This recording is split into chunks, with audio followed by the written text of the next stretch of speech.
हा आहे table beach मस्कतमधला.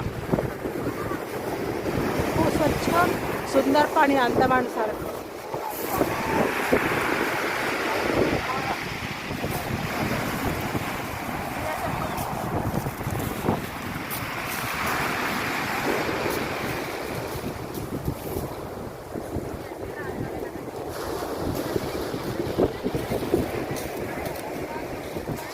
याचं वैशिष्ट्य असं आहे की इथे हे दिसणार नाही वाळू कुठेच.